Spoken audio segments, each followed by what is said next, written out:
Cuando un príncipe ocupa su trono, la luna encuentra el camino correcto, decía un astrónomo del siglo IV antes de Cristo llamado Chisen.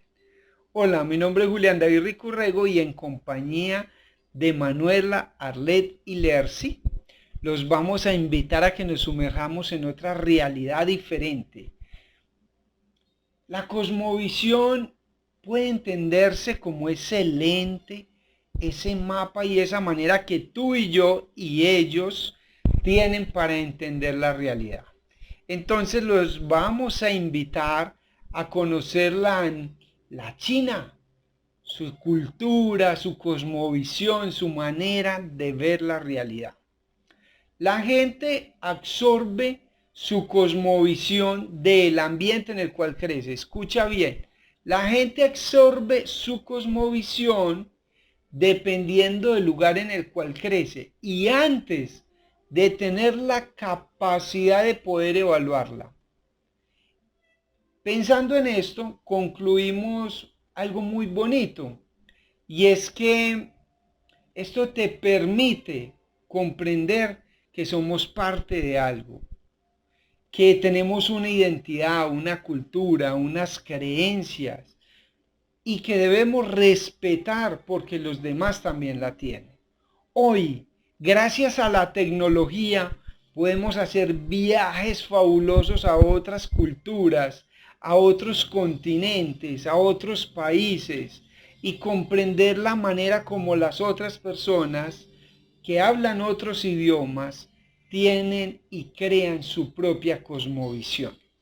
Les quiero mostrar una obra de arte que viene por acá volando y es nada más y nada menos que un dragón. ¿Saben de qué hablo? De la mitología. Confucio habla de la mitología, esos relatos míticos, esos relatos fantásticos que hablan de la creación del planeta, de la evolución, de cómo el ser humano se fue integrando, esos animales mitológicos que tienen un significado impactante y que a la vez nos dejan una enseñanza, que nos invitan a interpretar y a posicionarnos en el mundo y actuar de una manera determinada. Espero que abras tu mente para sumergirte en este bello conocimiento que vamos a compartir contigo. Al comienzo, cuando todo el tiempo no era tiempo y las tinieblas y el caos gobernaban el universo, pero en esa infinita oscuridad, que según las leyendas chinas tenía forma de huevo, nació Pangu, el primer ser viviente, quien incubaba dentro del huevo, alimentándose de él y descansando dentro de él. Llegó el momento en que Pangu finalmente despertó y ya como un gigante, al estirarse rompió la cáscara del huevo donde había estado encerrado. El huevo se dividió en dos partes de las cuales se formaron el cielo y la tierra. Hola tutor, hola compañero. Yo les voy a hablar un poco del pensamiento en la cosmovisión china. Según el antropólogo Roberto Rodríguez, el pensamiento se da cuando hay una necesidad en la comunidad de interactuar con el mundo en concreto. Aquí surgen los primeros sistemas de pensamiento humanos que estuvieron entrelazados con la cosmovisión, como parte de una concepción sacralizada del universo. Bueno, en la cosmovisión china, ellos tienen una palabra que los define como primordial, que los define como sociedad, y esa es la palabra tianxia. Tianxia, todo lo que hay, que significa todo lo que hay debajo del cielo. Para los chinos en la cosmovisión de China, el cielo es quien concede el emperador. ¿Y quién es ese emperador? Es conocido con el nombre de Hijo del Cielo. Esto es un título que la sociedad china le da a un varón con el fin de que ese varón o ese emperador actúe como mediador entre el cielo y la tierra. Vemos que anteriormente la cosmovisión china hay un aspecto esencial y es que era una sociedad patriarcal, donde vemos que hay una autoridad, una figura de autoridad. Y esa figura de autoridad es simplemente y exclusivamente perteneciente al grupo de los varones, donde ese varón podía ser el emperador y había un varón en cada familia que era el jefe de la familia. ¿De qué se encargaban ellos? Simple y llanamente se encargaban de todas las cosas exteriores, como por ejemplo, si el emperador pedía ir a una guerra, era el varón de esa familia el que iba a la guerra. Y las mujeres se encargaban de todo lo relacionado con el interior, como por ejemplo, los quehaceres del hogar y los hijos. En la actualidad, el pensamiento que impera en China, pues se ha abierto un poco más porque ya está más bien pegado a lo que tiene que ver con el mayor desarrollo posible en todos los ámbitos, en el social, político, cultural, entre otros. ¿Con qué fin? Lógico, con el fin de que la sociedad cada vez sea mejor, cada vez crezca, que pensando en el bien de su civilización y del país. Eso sí, que los chinos nunca han dejado de lado los valores que hoy los han hecho, que hasta el día de hoy los han hecho crecer. Entonces llegamos a la conclusión de que el pensamiento en la cosmovisión china se ha renovado, ha cambiado.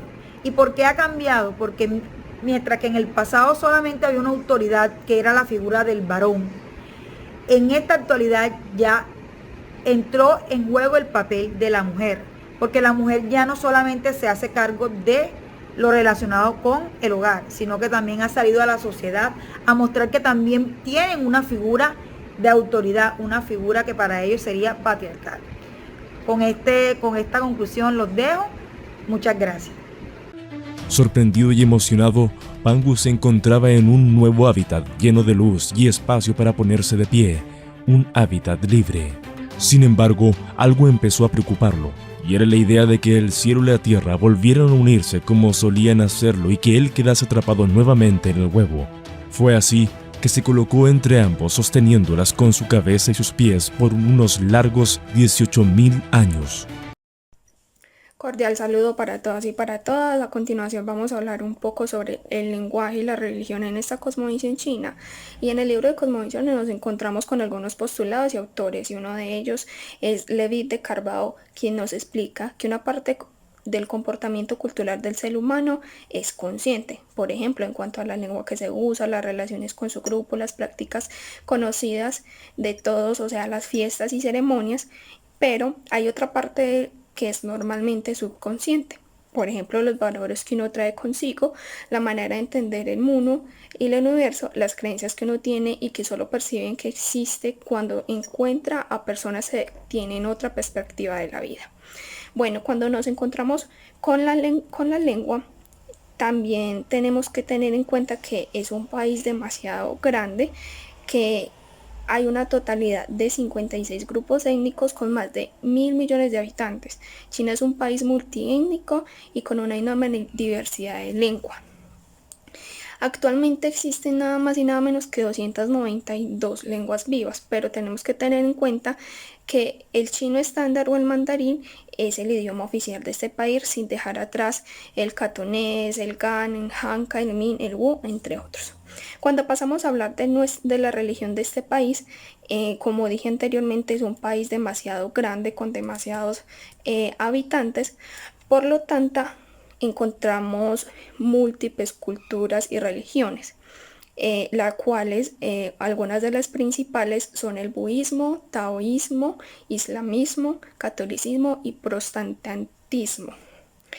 Bueno, hablando un poquito del budismo, nos damos cuenta que este budismo se divide en tres ramas: el budismo en idioma Han, el budismo en idioma tibetano y el budismo en idioma pali. El taoísmo también tiene dos ramas, pero tenemos que tener en cuenta que China cuenta actualmente con más de 1.500 templos taoístas. En el islamismo se divide en dos sectas, la sunita y la chiita. En China la predominante es la sunita. Cuando hablamos del catolicismo, damos a entender y nos damos cuenta que el catolicismo bautiza cada año más de 50.000 personas. Y por último, el protestantismo Es una religión que se maneja de manera independiente y por cuenta propia. Bueno, para concluir, llegamos a una conclusión, la cual es que en este mundo y en esta cultura y en estas religiones y en este lenguaje, en el país chino, cuenta con diversidades y muchísimas lenguas y religiones, ya que es un país bastante extenso y podemos decir que es uno de los países más grandes. Por lo tanto, nos vamos a encontrar con diversidades características en ellos y en sus religiones y en su lenguaje. Durante todo ese tiempo, Pangu continuó creciendo, por lo que sin darse cuenta, iba separando más y más a las dos partes, hasta que un día sintió que la distancia entre ambos era la adecuada para que no volvieran a unirse. Cayó rendido por el cansancio, sumiéndose en un sueño profundo del que nunca despertó, y de su cuerpo fueron originándose los elementos de la naturaleza. Su cabello dio vida a las estrellas y al cielo. De su ojo izquierdo nacieron el sol y la luna, mientras que de su voz el trueno y el relámpago. Buenas tardes, compañeros. Teniendo en cuenta los textos recomendados de la segunda unidad sobre cosmovisión, cada cosmovisión contiene símbolos, conceptos y estructuras abstractas que son la base unificadora de los diferentes sistemas simbólicos y que son el enlace que permite la congruencia entre ellos. Bajo estos conceptos podemos decir entonces que en la simbología china existían 5 elementos esenciales como son el agua, el fuego, metal, madera y tierra. Estas 5 fases o 5 procesos se clasifican así porque era con el fin de ordenar el cosmos.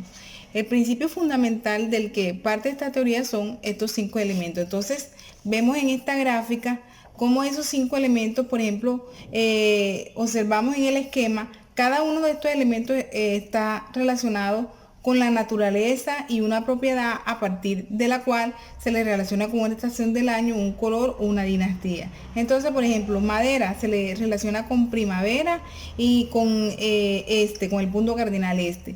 Fuego se puede relacionar con verano, se puede relacionar con el punto cardinal sur y también se le relaciona con el color rojo. Tierra, que viene siendo el centro y se relaciona con un color amarillo. El metal, que viene siendo el otoño, con un punto cardinal que viene siendo el oeste y se le relaciona con el color blanco. El agua, que viene siendo el invierno, un punto cardinal norte, un color negro y también se le relaciona con una próxima dinastía. También otra simbología importante que debemos mencionar en la cosmovisión china, ellos creían que en la existencia de unas fuerzas opuestas que luchaban entre sí, pero que a su vez eran fundamentales para la armonía que pudiera darse dentro del cosmos. Entonces podemos distinguir dentro de esta el yin-yang. El yin-yang se destaca aquí la importancia de la dualidad para la sociedad china. El yin viene siendo el principio femenino, la tierra, la oscuridad, la pasividad, la absorción, y el yang es el principio masculino, que viene siendo el cielo, la luz, la actividad y la penetración. Algunos ejemplos encontramos, por ejemplo, son cielo y tierra, hombre y mujer, positivo y negativo, luz y oscuridad.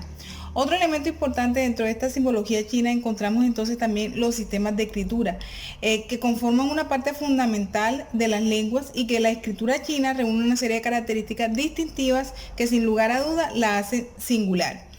Entonces podemos llegar a una conclusión sobre esta simbología y que los símbolos son una parte importante de la cultura y de la cosmovisión y que sirven para transmitir un mensaje que cuenta hechos históricos o legendarios. Muchos de sus significados orientan nuestros pensamientos o aspectos que precisamos y que otros contienen informaciones que buscamos. Entonces, con esto se trata de conocer la realidad social y natural de una cultura y a través de los símbolos se expresa existencia y significado de la realidad humana.